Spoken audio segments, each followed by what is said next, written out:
Academia Sueca vai anunciar o Prêmio Nobel da Paz. Sexta-feira, dia 10. Agora, hoje estamos conversando na terça. Se eles esperassem um pouco e o plano do Trump desse certo, ou der certo, ainda não sabemos se pode dar certo, mas realmente eu diria, se o Trump conseguir fazer essa história dar certo, esse talvez é um dos maiores ou um dos poucos prêmios Nobel realmente merecidos. Então, se o Obama ganhou o prêmio Nobel sem ter feito nada, então, se o Trump conseguir resolver uma guerra dessa, um conflito desse, da maneira como ele articulou e colocou o plano de pé, ele merece o prêmio Nobel. Talvez ele esteja falando com a Academia Sueca, falando, escuta, adia por 2 semanas que eu vou resolver essa parada e aí vou solucionar o problema de vocês. Vocês vão dar prêmio para mim, porque o Trump, né? É o sonho dele. É o sonho dele. Ele tem um comportamento assim, ele quer ser reconhecido o tempo todo. Ele monta as coisas de maneira que ele seja reconhecido publicamente, tratado publicamente como alguém especial, diferente, né? Que tem atributos que outros não têm. E isso seria o máximo. Você coroou, você ganhou o Prêmio Nobel da Paz. Então, mas que ele gosta de prêmio, e o Obama tem esse prêmio, ele não tem esse. E ele tá obcecado por isso. Parte da briga dele com a Índia é só porque a Índia não quis indicar ele pro Prêmio Nobel da Paz, como o Paquistão disse que vai fazer. E aí o Modi não vai fazer isso, porque a briga com o Paquistão não é uma coisa que o presidente americano resolveu. Pô, coloca a Índia numa posição fraca, diminuída. E aí o Modi tá recebendo essa pressão, só que ele tá falando, peraí, esse assunto não é... Entendi que você quer o prêmio, mas eu não posso consentir que você que resolveu a minha briga com o Paquistão. Eu sou a Índia. Entendeu? Então, mas isso mostra até onde ele tá querendo ir. E óbvio que, tá bom, resolveu o problema da Índia com o Paquistão, então foi indicado pelos dois.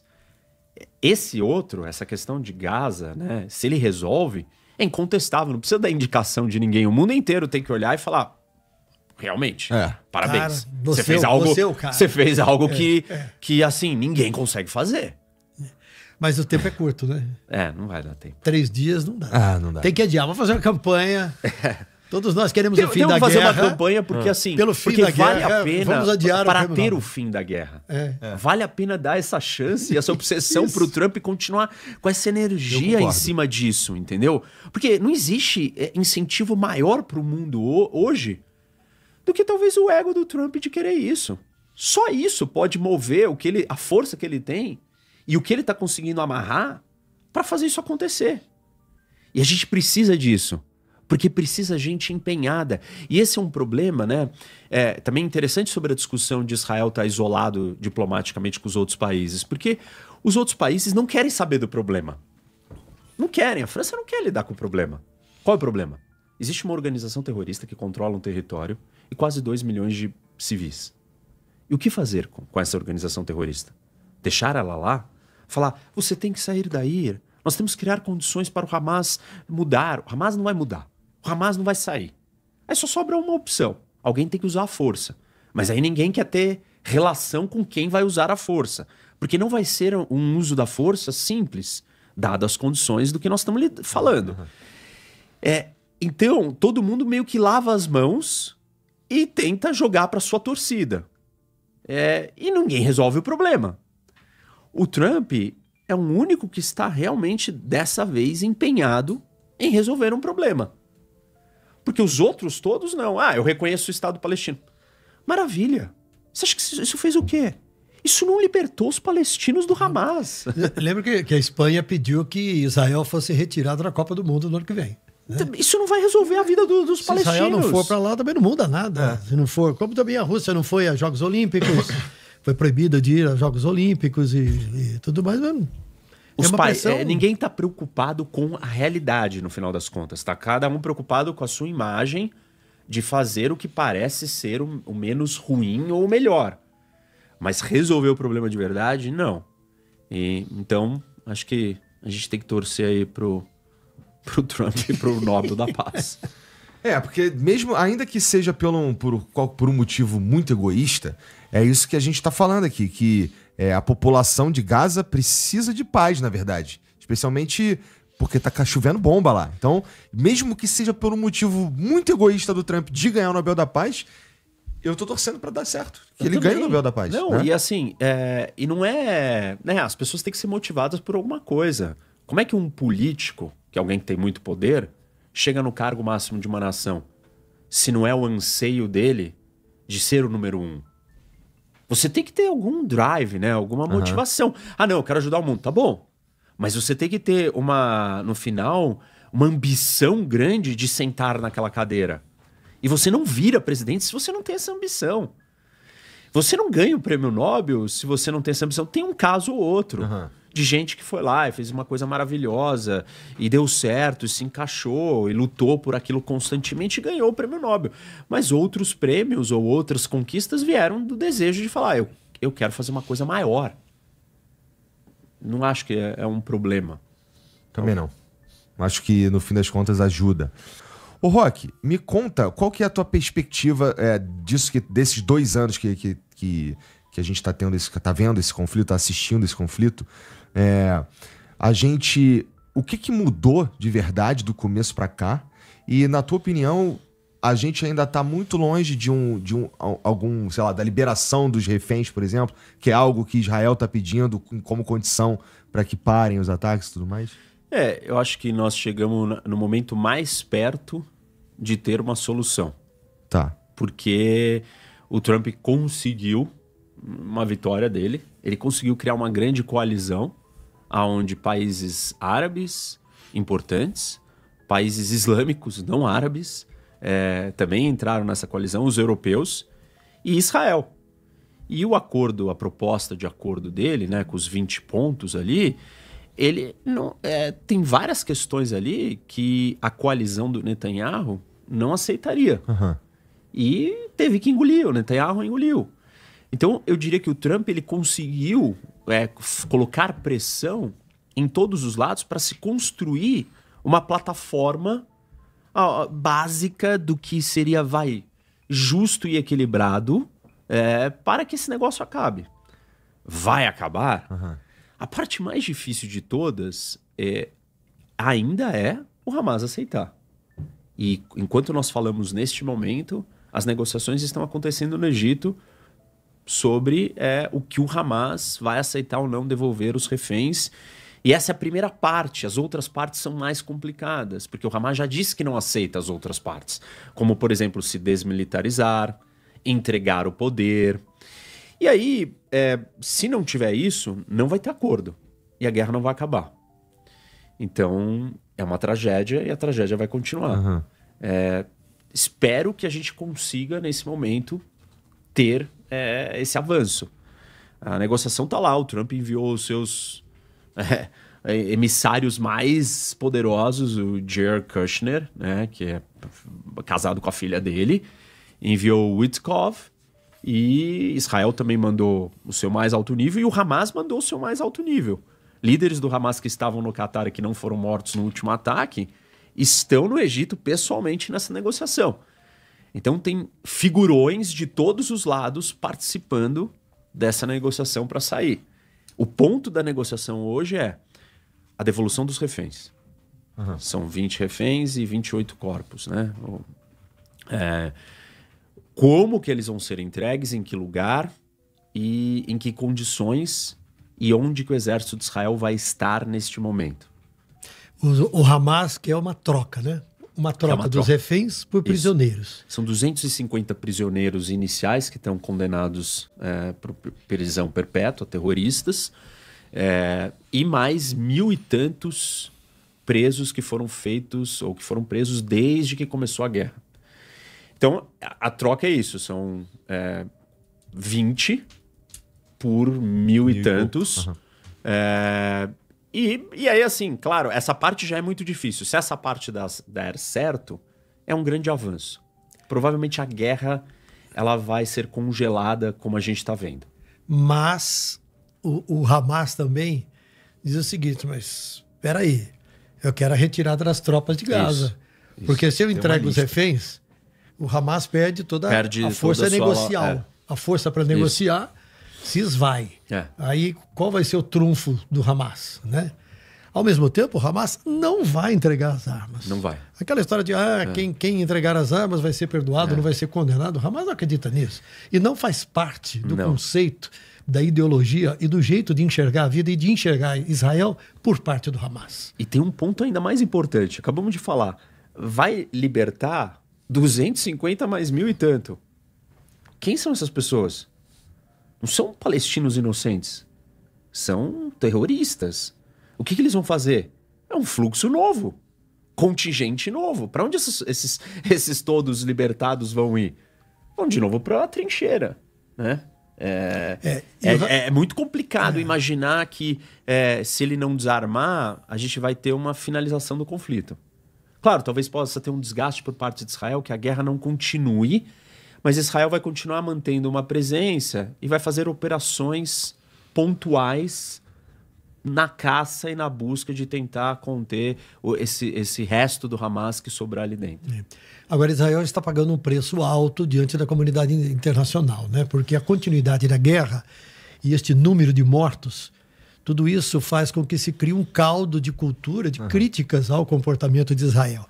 Eu estava lendo hoje aqui um texto do Hélio Schwartzman na Folha de São Paulo, que ele chamou assim, Netanyahu está acabando com Israel, né?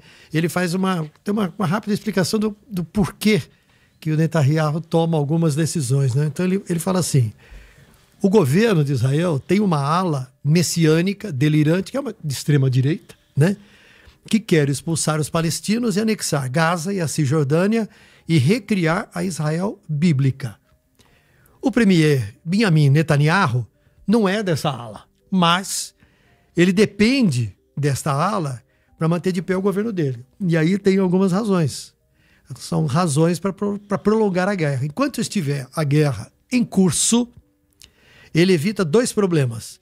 A investigação pelos erros políticos e militares que permitiram a invasão do Hamas no dia 7 de outubro, exatamente 2 anos hoje, que foi uma surpresa.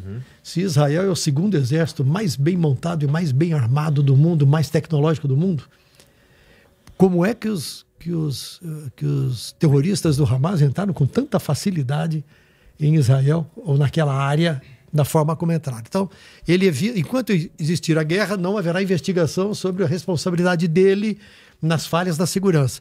E a segunda coisa, enquanto ele for premier, está congelado o julgamento dele por corrupção.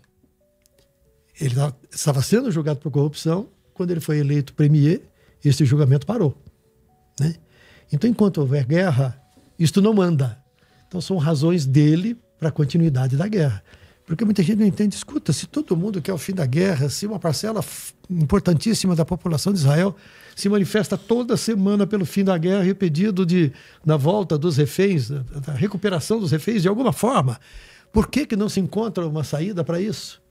Entre outros motivos, o Netanyahu tem seus pessoais. Tem seus pessoais. Eu só acho que tem uma questão nesse argumento, né, de que a guerra continua porque ele quer. Assim, isso não é tão simples, porque o que você vai fazer com os reféns? O Hamas não quis devolver os reféns. E não quer. E você simplesmente aceitar que o Hamas fique com os reféns ou permaneça no poder depois do que aconteceu, eu não acho que é um objetivo, uma vontade somente do Netanyahu. A população de Israel pode estar cansada da guerra. Mas se você perguntar para eles, em Israel, o Hamas pode continuar governando Gaza? A população vai ser unânime. Não. Não, verdade. Porque não pode. Então, a gente pode abandonar e deixar os reféns lá com o Hamas? A população de Israel vai falar, não. Então, não é só... assim, o Netanyahu tem os objetivos políticos dele como todo político. Acho que o argumento da investigação de corrupção é muito mais forte.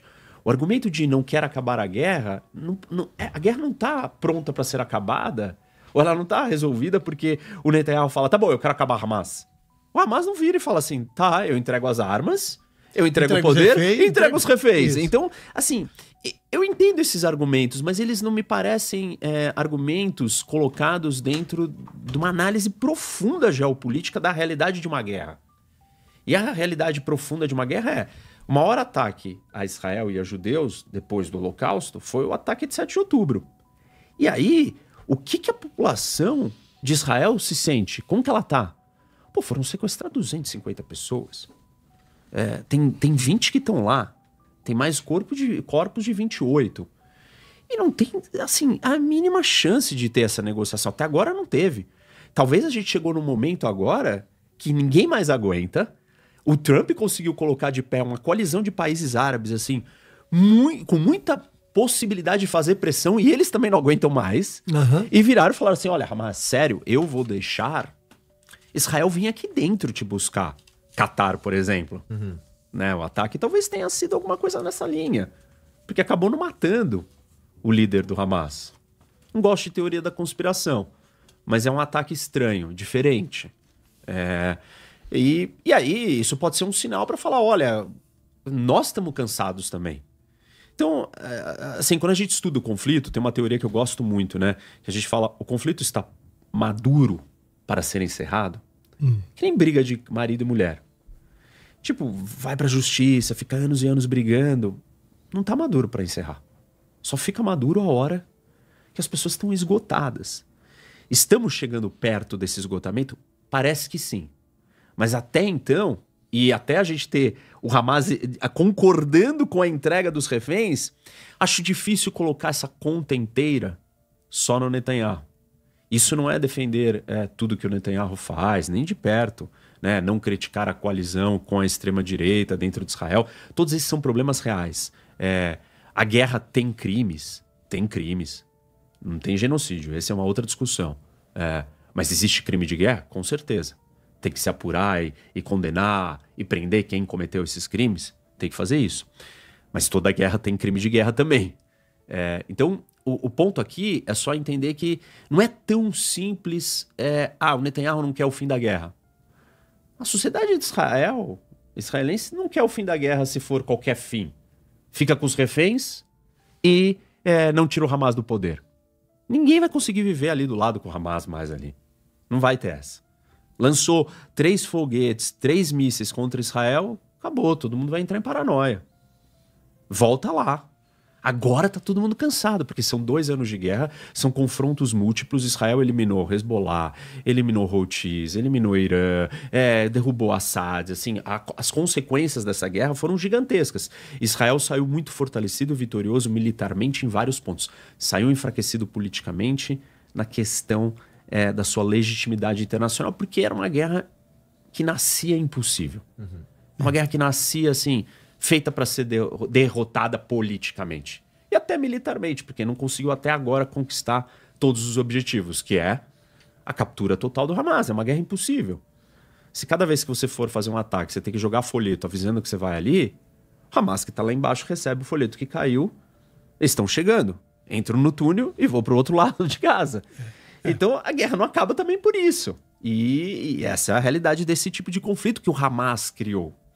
A gente já sabia que ia ser assim. Aí a gente tem lá sobre ainda o Hamas, ele tem uma lista de exigências: um cessar-fogo permanente e abrangente, a retirada completa das forças israelenses de toda a faixa de Gaza, a entrada irrestrita de ajuda humanitária e de emergência, o retorno dos deslocados às suas casas, o início imediato de um processo de reconstrução completo, supervisionado por um órgão nacional palestino de tecnocratas, e troca justa de prisioneiros. Troca justa de prisioneiros já é injusta, né? Aquilo que a gente estava falando aqui. Sobre o retorno dos deslocados às suas casas, ele está falando da questão dos colonos, ou dos chamados colonos, cara? Eu não sei qual retorno ele está se referindo aí, mas assim, de verdade, eu acho um absurdo o Hamas ter exigências e o mundo tá lidando. Claro, na negociação ali, o mundo vai ter que lidar com o que o Hamas está pedindo. Mas essas exigências públicas, elas são um completo absurdo. O Hamas criou a guerra, o Hamas trouxe o sofrimento, o Hamas domina os palestinos, o Hamas explora os palestinos, o Hamas fez toda essa destruição. Ele não tem que exigir nada. O máximo que ele tem que negociar é uma saída sem ser condenado, julgado, um asilo para ele político em outro país árabe que esteja disposto a recebê-lo, que já está de bom tamanho. Então, assim, isso é parte do teatro todo que tem que se lidar. E é um absurdo que, no final, a discussão seja isso. Quais são as exigências do Hamas? E pela lista... Sei lá, entendeu? Tudo bem, nós estamos falando disso, mas não... Pela lista não vai virar. Pela lista não vai acontecer nada. Não vai acontecer, né? Se a lista for tornada fundamental ou absoluta, né, na sua observância, não vai dar certo.